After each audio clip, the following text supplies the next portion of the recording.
Hello and welcome back to Platonic Soul. I hope you've been well.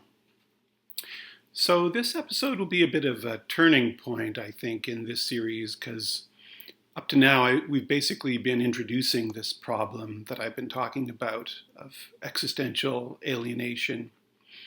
Excuse me. Whereas in future episodes, I'd like to get into Plato's solution of it. But anyway, today I'd like to sum up in a relatively simple way, I think, what I've been saying so far. And I think that in so doing, I'll be saying why, I think, as it says in the title of this video, the world needs Plato's teachings on love now more than ever. So to sum up, it seems that existential alienation and the existential despair that can come with it come with the territory of being a human, a thinking animal. I think to put the same thing another way, we humans seem to have, in addition to the various needs or appetites that animals have, an appetite for truth on the one hand and oneness on the other. There at least seems to be these two sets of needs. Knowing the truth has helped us achieve our goals, but it seems to necessarily involve abstract thinking, which seems to necessarily involve a sense of alienation from the outer world and from our inner world. Humans seem to have some capacity to overcome this sense of alienation between subject and object through unitive states in which the division between them, the subject and object, seem at least on some level and to some extent to be overcome or transcended. Throughout most of history, we humans have tried to overcome this sense of alienation largely or mostly through religion, which seems designed to elicit these unitive states. But our striving for oneness through religion hasn't really worked on a conscious level, I don't think. Humans haven't tended to think of religion, or at least most parts of religion, this way most of the time, apart from maybe a minority of mystics. Through most of history, humanity has been trying to satisfy its unconscious craving for oneness through a kind of blind clutching after whatever reminds it on some level of existential oneness. Social cohesion, for example, which we see in religion and elsewhere, of course. And this blindness or semi-blindness to what we're actually looking for, I think, is part of the reason why religion and other human institutions have been prone to a certain cruelty. The point of the Enlightenment, to put it crudely, I think, was to harness the power of abstract thought, clear and distinct ideas, as Descartes put it, to free humans from the constraints of both nature and society on a scale that had never been achieved before. The Enlightenment has had much success, of course, and most, if not all of us, have reaped the benefits. But as we just said, humanity has never really articulated its craving for existential or psychic oneness. It had been mostly unconscious. Moreover, abstract thought, clear and distinct ideas, necessarily operates in the sphere of objectivity, i.e., it requires a relation of subject to object, the mental state, more or less, that we humans inhabit in our everyday lives when we're trying to solve our problems or achieve our goals. And so existential unity, this overcoming of the subject-object divide, was never really on the Enlightenment agenda. It was really outside its scope. And so as a result, as Enlightenment thinking has undermined religion, it has left nothing in its place to fulfill this unifying role, which was taken up by enormously destructive and violent ideologies, dehumanizing ideologies, mostly in the first half of the 20th century. And I think one of the reasons, probably the main one, why they were so destructive, just like religion has been at its worst, is because they had not recognized their true origin, their true reason for being, which was a desire to overcome existential alienation, mostly through the oneness of social cohesion of various kinds. Oneness with the father in the case of these totalitarian personality cults, or oneness, a sense of being on the right side of history, being one, as it were, with history, this massive movement of the human mind through history. It's sort of like history is turned into a cult. Anyway, frustrated in their unconscious desire to find unity, these totalitarian movements turned outside themselves to relentlessly find victims. Or they externalized members of their own movements to dehumanize them. But I think the decades since the Second World War actually have seen kind of a fascinating development that we talked about also. Totalitarianism, of course, seems to have been in retreat in most parts of the world. And while religion has been in retreat also, at least in the West, it seems there's been a massive burgeoning of interest or fascination really in oneness in a much more intentional or conscious way than ever before. We saw, for example, how a lot of the seeds for this were sown by, you could say, intellectuals, although I feel that's sort of a problematic word, but the seeds for this were sown by a sort of educated elite in the 19th and early 20th century, like William James and others. People who speculated and experimented with altered states of consciousness achieved through meditation and drugs, and also talked about reintegrating the fractured psyche through talk therapy. Freud, of course, is the one who comes to mind most of all. Since the 50s and 60s, of course, these methods, which were seen as fringe at the time, have become mainstream, and we can expect this to continue, I think, particularly in the form of psychedelics entering the mental health care system in a huge way, probably, over the next few years. Meanwhile, of course, oneness has become this huge theme in popular culture. I'm thinking of, for example, of self-help books, but even in the entertainment world, I think it's starting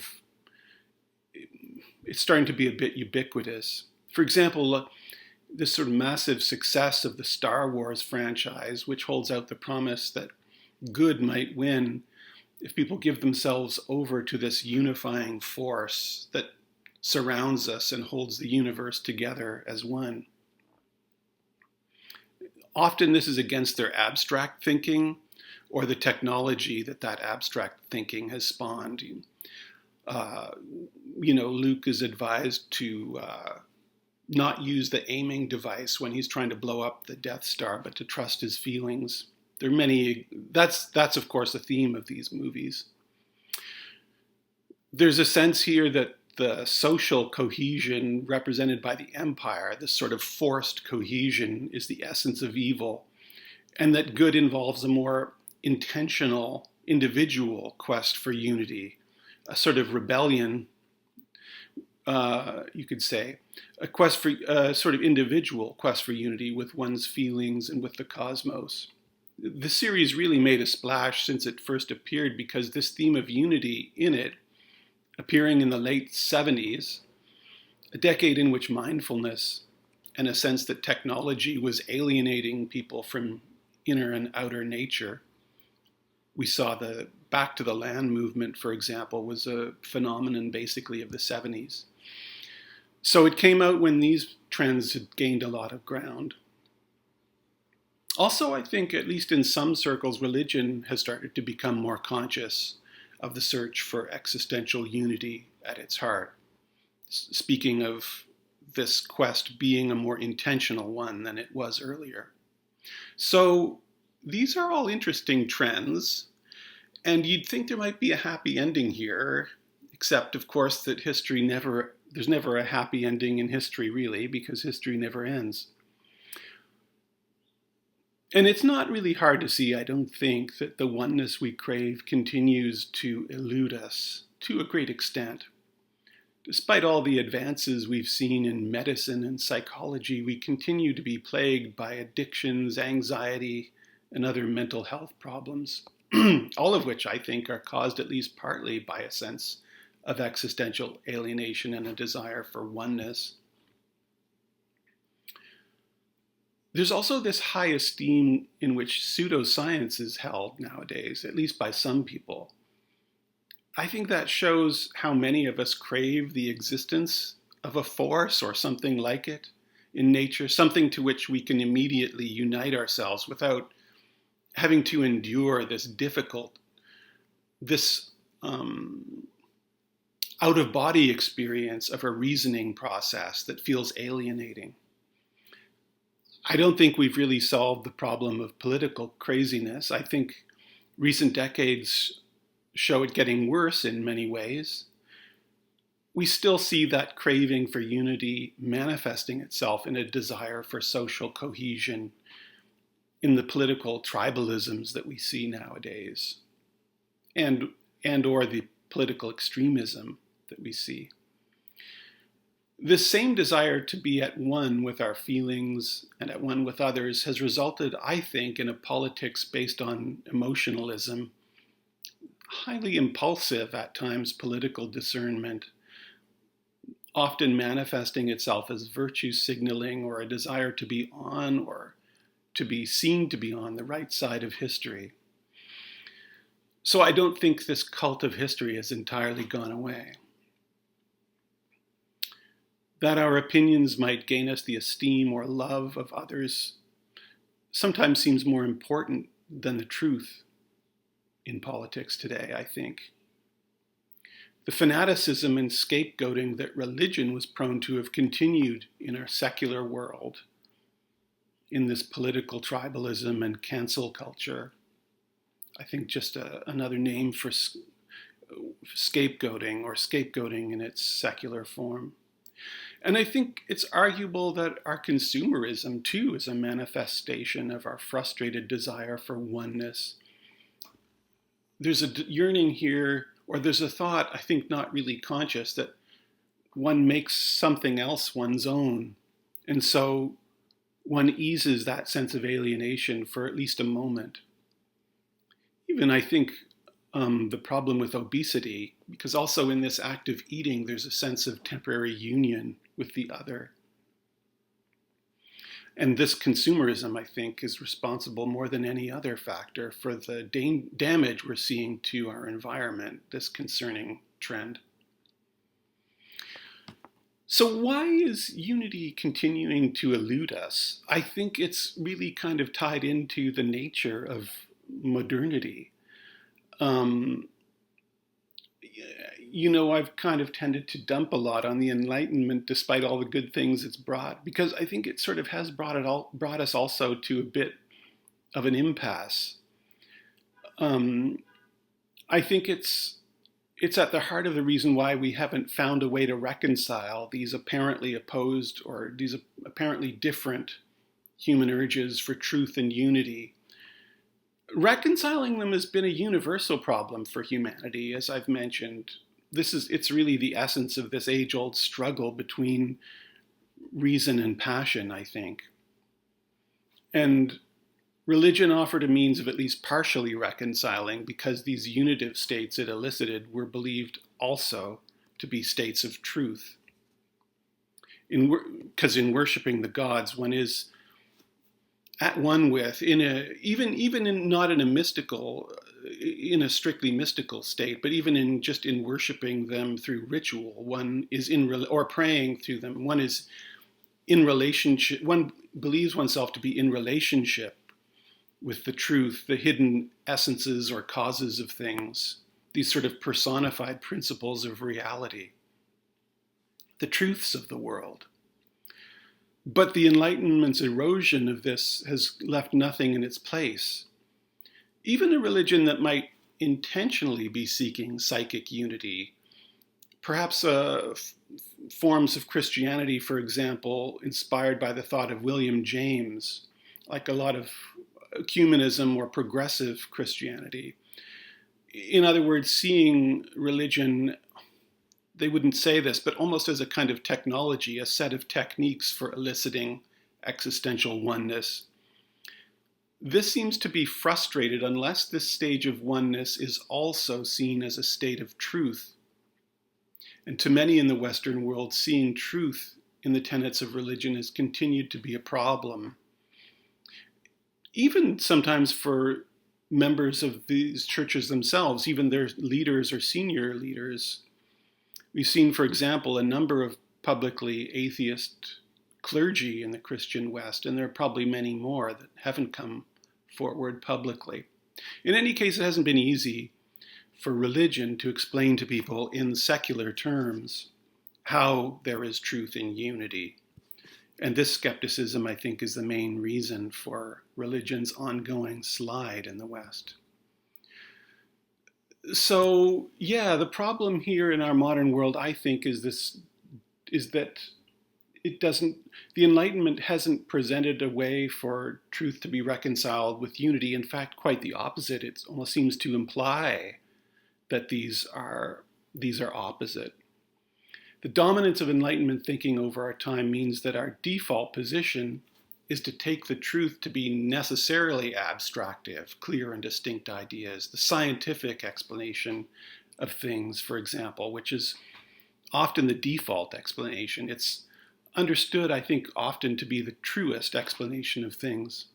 But unitive states, on the other hand, though we may recognize them to be beneficial to health, and though they may really be what guides the most important decisions, maybe the most frequent decision, the most important decisions and most of our decisions, they're taken to be, in terms of their content, sort of necessarily subjective, individual only, not communicable.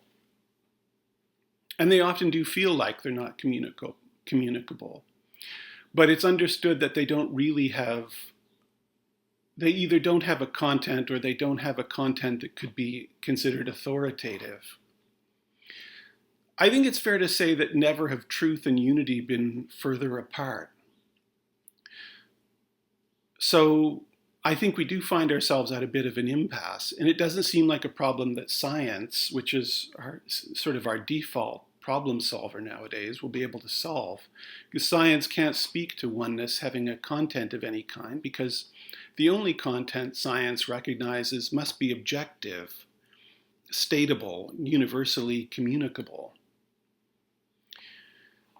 So we seem in a way to have come full circle to our first few episodes, you might remember, where we talked about the sense of existential despair, of deep frustration, of a sense of melancholy hopelessness, of a sense that we'll always be strangers in this world, strangers to our internal world of feelings will be strangers to us. The external world will always be a stranger to us. Despairing of finding that unity that we crave. Sort of like the Mongol Emperor Kublai Khan, you might remember.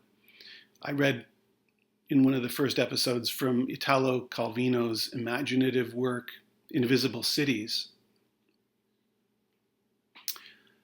I should tell you, though, that there's something I left out of my account of that first chapter of Invisible Cities, that chapter that describes the melancholy of Kublai Khan, imagining that all his conquests have been in vain. The chapter actually ends on a hopeful note. You might remember the premise of this book is that Marco Polo is regaling the emperor with stories of all the places that he's been. And the last sentence of this first chapter is, "Only in Marco Polo's accounts was Kublai Khan able to discern, through the walls and towers destined to crumble, the tracery of a pattern so subtle it could escape the termites' gnawing." When I talk about the Platonic theory of love, which, as I've mentioned a few times, it's not just about cultivating non-sexual relationships with other people. It's really about something much more fundamental, finding a way to bring existential unity and hope into our lives. I'm actually talking not really strictly about the teaching of one person, but also about the way that teaching has been interpreted and reinterpreted and passed on through the centuries. Because Platonism is a long tradition spanning, I think it's fair to say, all the time that's passed since the time of Plato himself. It's had a way of spanning cultures, passing, for example, from the polytheistic Greek one, in which it arose, to the Christian, Muslim, and Jewish ones of the Middle Ages, and then to the secular humanism of the modern West. And I think the reason why it has had such a long life is that it has held the potential for many people, like the stories of Marco Polo to the Great Khan in Calvino's work, of bringing deep hope from despair. So the next episode will be leaving behind our modern world and starting to delve into the world of Plato himself for the first time. I hope you can join me then, and thanks for watching.